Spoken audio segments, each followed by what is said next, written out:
The breaking point. The first sign that humanity's golden age was ending came not with fanfare, but with silence.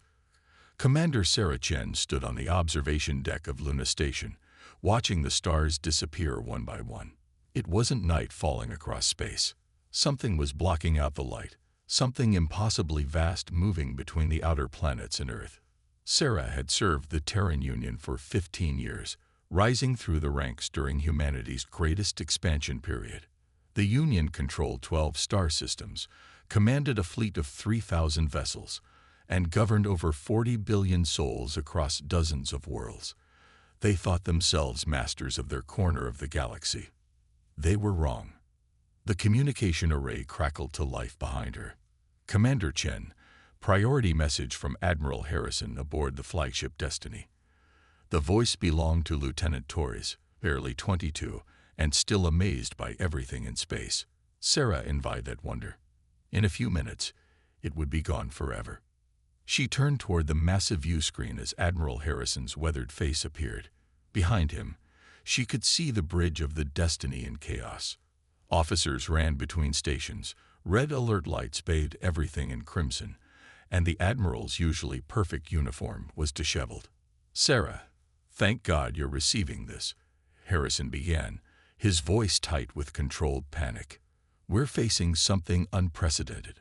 Long-range sensors detected a massive fleet emerging from dark space, beyond Neptune's orbit.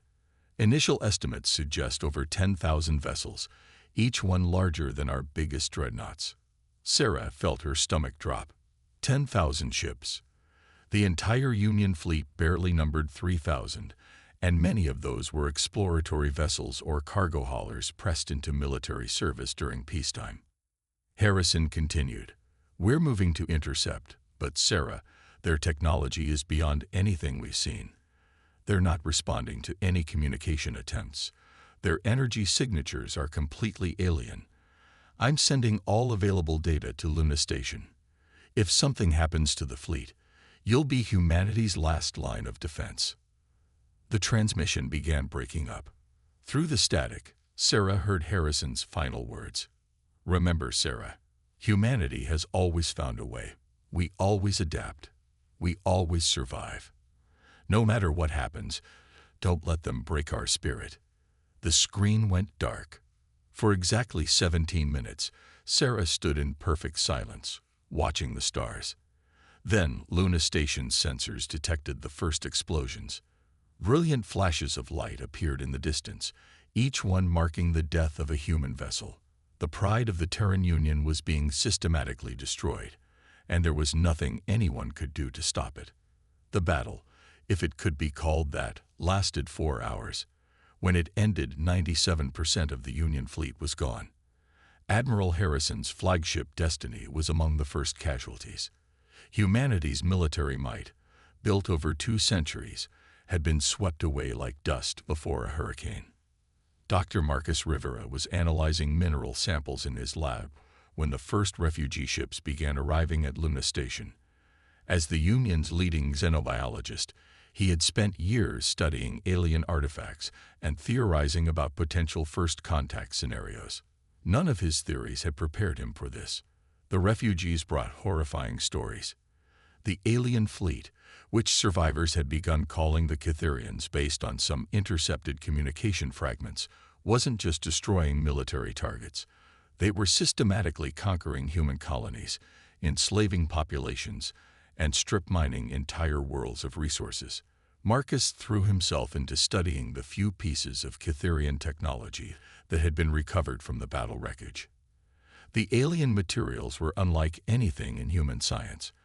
They seemed to operate on principles that violated known physics, manipulating energy in ways that should have been impossible. Captain Jake Morrison was leading a reconnaissance mission to Mars when the invasion began. His small squadron of 12 fighters was supposed to investigate some anomalous readings near the asteroid belt. Instead, they found themselves witnessing the end of human civilization as they knew it. Jake was a pilot's pilot, the kind of man who could thread a needle with a starfighter while under enemy fire. His grandmother had been among the first generation of interstellar explorers, and space was literally in his blood. Watching the Union fleet die filled him with a rage that threatened to consume him entirely. His squadron managed to rescue 300 survivors from various destroyed vessels before retreating to Luna Station. It wasn't much, but it was something. Jake had learned long ago that in space, sometimes something was the difference between life and death. Engineer Lu Wei was in her workshop when Commander Chen called an emergency meeting of all senior staff. Liu had a reputation for being able to fix anything, build anything, or improve anything given enough time and spare parts. She was going to need every bit of that skill in the coming months. The meeting took place in Luna Station's main conference room. Around the table sat the remnants of human leadership, Sarah representing military command, Marcus bringing scientific expertise, Jake leading what remained of the fighter corps, and Liu managing technical operations. Behind them stood dozens of other survivors, each representing some crucial skill or knowledge base. Sarah began without preamble. The Terran Union is gone. Earth has gone dark. All our colonies are either destroyed or captured, and we're looking at the complete conquest of human space within weeks. But we're not dead yet. She activated the holographic display, showing a map of the solar system now dotted with red markers indicating Catherian positions. They're systematic, methodical, and overwhelmingly powerful, but they're not invincible. Every army has weaknesses. Every technology has limitations. We're going to find theirs. Marcus leaned forward, data tablets spread before him. I've been analyzing the wreckage we recovered. Their technology operates on quantum entanglement principles far more advanced than ours, but there are patterns. Their ships seem to coordinate through some kind of shared network. If we could disrupt that network, we'd level the playing field. Liu finished, her mind already racing with possibilities. But we'd need to understand their communication systems first. Jake spoke up from where he leaned against the wall. Getting close enough to study them means suicide missions. My pilots and I are ready for that, but we'll need a plan that gives us better than 0% survival odds. Sarah nodded. Then we go underground. Literally, Luna Station is just the beginning. We establish a network of hidden bases throughout the system. We study them, learn from them, and prepare for the moment when we can strike back. The next 6 months transformed the survivors from refugees into something humanity had never been before. A truly unified resistance. Gone were the political divisions that had sometimes plagued the Union. Gone were the commercial rivalries between colonies.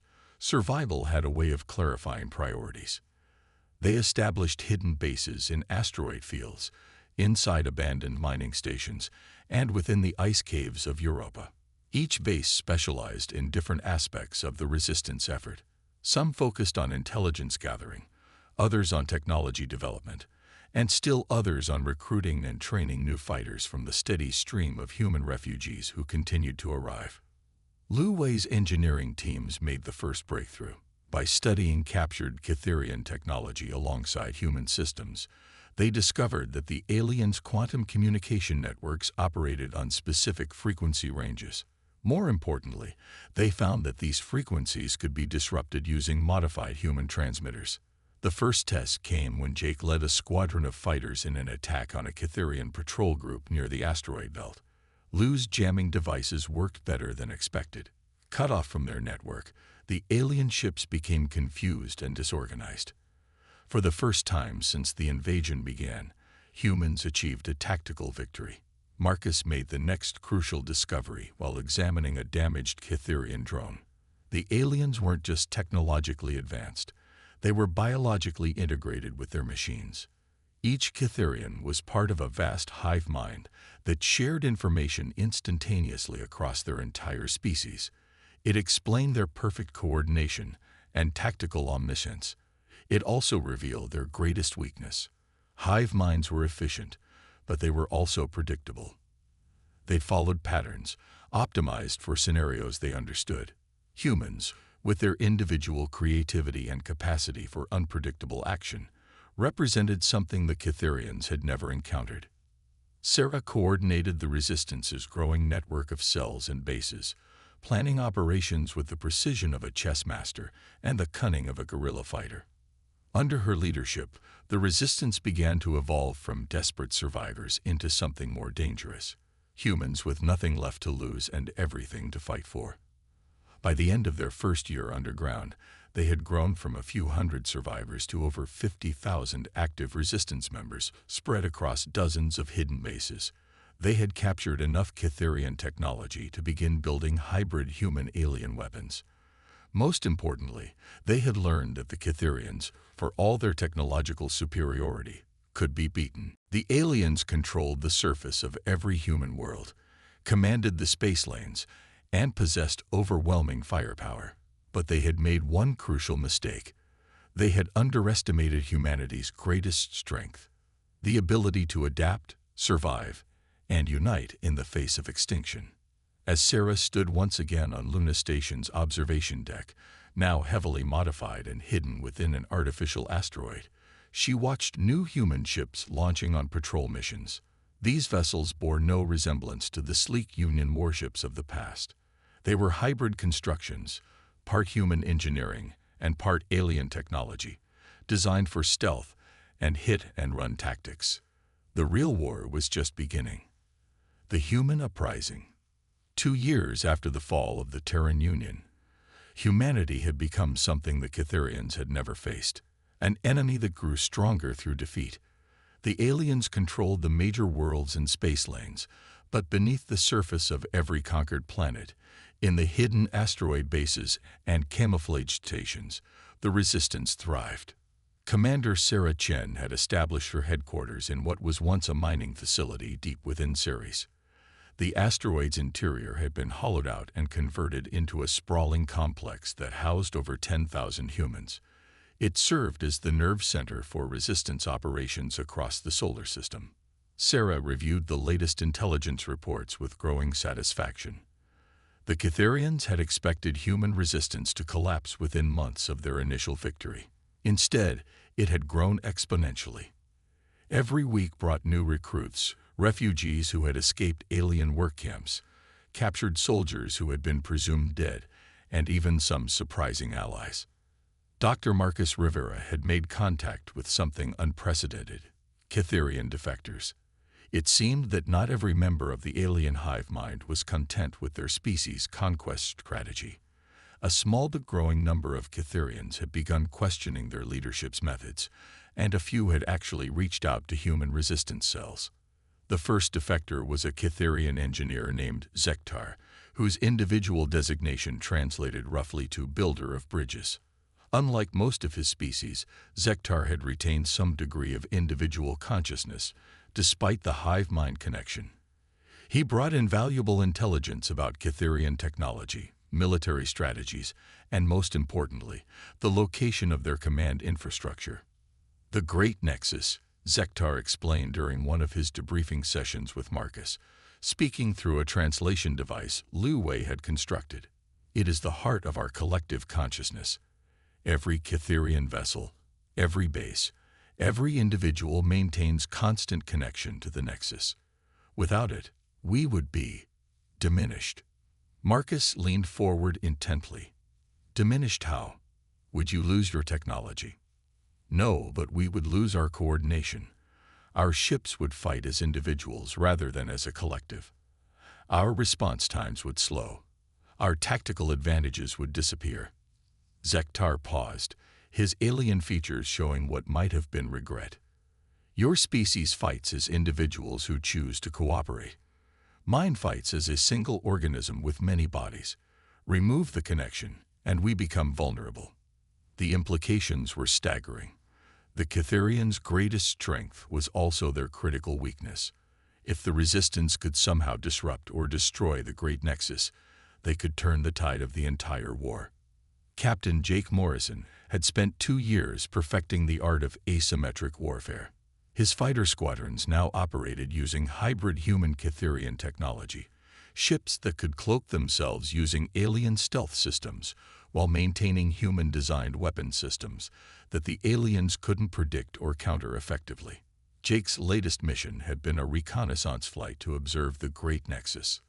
Located in a massive space station positioned between Jupiter and Saturn, the Nexus was heavily defended by hundreds of Cytherian vessels and protected by energy shields that could deflect anything in humanity's arsenal.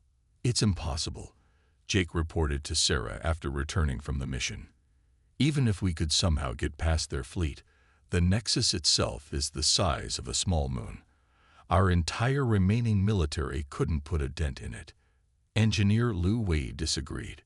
She had been working on something revolutionary, a project that combined human ingenuity with captured Cytherian technology in ways that neither species had ever attempted. "We don't need to destroy the Nexus," she explained, spreading technical blueprints across the conference table. "We just need to overload it." Her plan was audacious beyond belief. Instead of attacking the Great Nexus directly, Lu proposed introducing a virus into the Cytherian communication network. Not a computer virus in the traditional sense, but a pattern of quantum information that would propagate through their hive mind connection and cause cascading system failures. "The Cytherians think in perfect harmony," Lu continued. "Their hive mind processes information without contradiction or paradox. But what if we introduced a logical paradox into their network? Something their collective consciousness literally cannot process." Marcus immediately grasped the implications. A paradox would create feedback loops. Each attempt to resolve it would generate more contradictions. The entire network would crash, Sarah finished, taking their coordination advantage with it. The plan required unprecedented cooperation between the Resistance's various cells. They would need to simultaneously introduce the virus at multiple points in the Cytherian network, while launching coordinated attacks across the solar system to prevent the aliens from isolating and containing the infection. Zektar provided crucial intelligence about network access points, but he also delivered sobering news about the timeline. The Cytherian High Command has grown suspicious of the Resistance's capabilities. They are planning what you would call a final solution. In 60 days, they will begin systematically exterminating all human populations rather than attempting to enslave them. 60 days to save the human species. It wasn't much time, but it would have to be enough. Sarah coordinated the largest military operation in human history. Every resistance cell, every hidden base, every surviving ship would participate in Operation Prometheus. Named after the Titan who stole fire from the gods, the operation represented humanity's attempt to steal victory from seemingly impossible odds. The first phase involved infiltrating Cytherian installations to plant Lu's virus. Teams of resistance fighters, many equipped with captured alien technology that allowed them to pass as Cytherians at a distance, penetrated enemy bases on Mars, Europa, Titan, and dozens of smaller installations. Each team carried a quantum transmitter designed to inject the logical paradox into the alien network. Jake led the second phase, a massive diversionary attack designed to draw Cytherian attention away from the infiltration teams.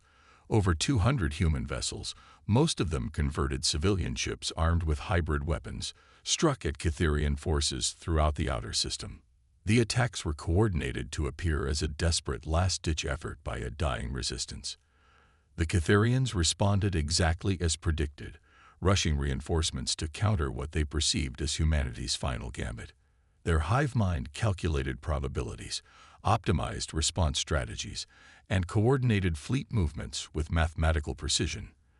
They never imagined that this precision would become their downfall.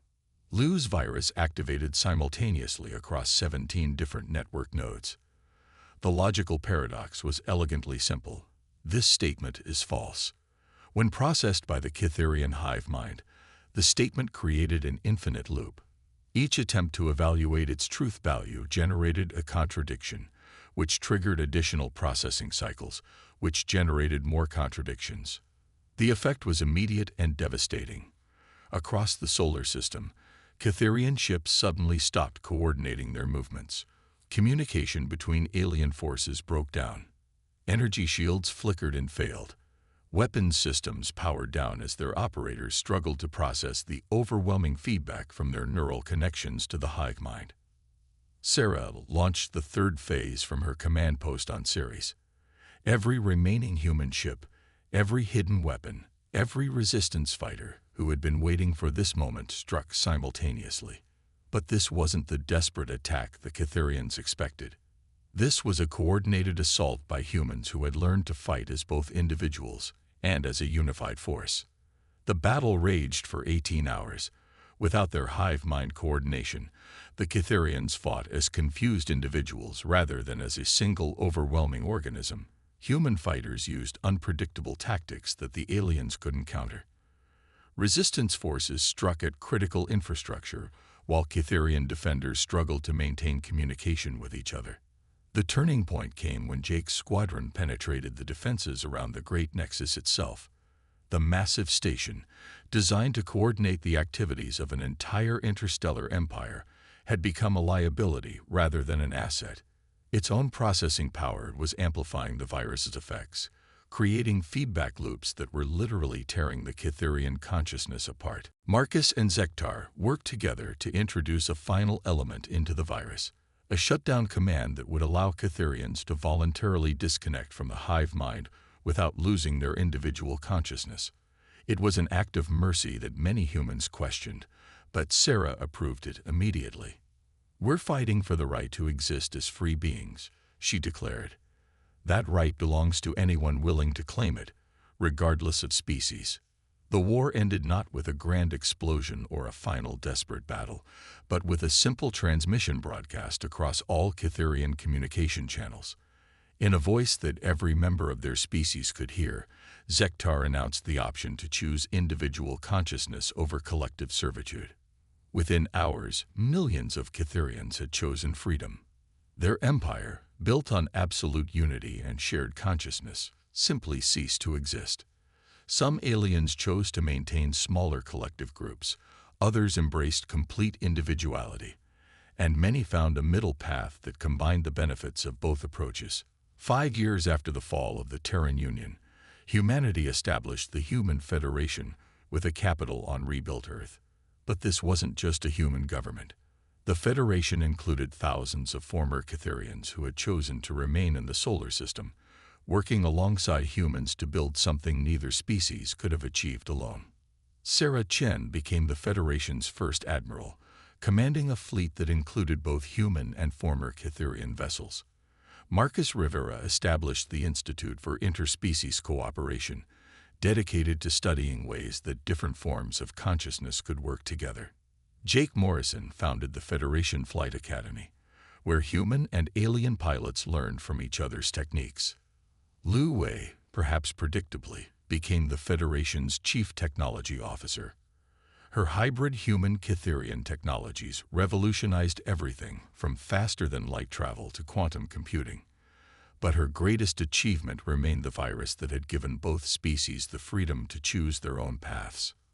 Standing on the observation deck of the Federation flagship Unity, Sarah watched ships of dozens of different designs patrol the solar system. Some were sleek human constructions, others followed Catherian engineering principles, and many were hybrids that combined the best of both traditions. The Terran Union had been built on human ambition and the dream of cosmic dominance. The Federation was built on something far more powerful, the recognition that strength came not from conquest, but from cooperation between free beings who chose to work together. Humanity had faced extinction and emerged stronger than ever. They had proven that adaptation, creativity, and the courage to embrace differences were more powerful than any weapon. The real war hadn't been against the Catherians. It had been against the idea that unity required uniformity. In winning that war, both species had discovered something unprecedented in galactic history, a form of civilization built on chosen cooperation rather than forced compliance. It was a lesson that would soon spread to other species across the galaxy, as the Federation grew from a single star system into something truly extraordinary. The age of human expansion was over. The age of cooperative exploration had begun.